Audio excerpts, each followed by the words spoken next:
Date correct లేదు. నీ date వెనుక ముందు అవుతుంది. అవునా కాదా? అవునంటే అవునను, లేదంటే లేదను. డేట్ కరెక్ట్ కావడం లేదు. మళ్ళీ ఆ డేట్ కరెక్ట్ కావాలంటే ఉలుసాను ఆ నెల 9 సార్లు తాగాల.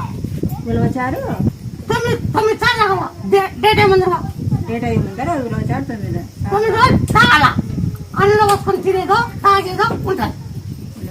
డేట్ అయినాకనా డేట్ ఏముందర అయ్యే ముందర తాగు. నిరుగుడు ఒకటి నీ సంతానం అవుతుంది. నువ్వు ఈ పిల్లలు ఎత్తుకోమయ్యి నీ సంతానం అవుతుంది. ఈ పిల్లలు నేను ఇచ్చిన సంతానం ఈ పిల్లలు ఎత్తుకోమో పై తిరుగు 9 సమయం పుట్టబాల పెట్టు. పుట్టకన్నా నాగుల కన్నా పోయచ్చు. పుట్టకైతే 9 పక్కల వాళ్ళ, నాగపలకైతే 9 సార్లు తిరిగి చుట్టూ తిరిగి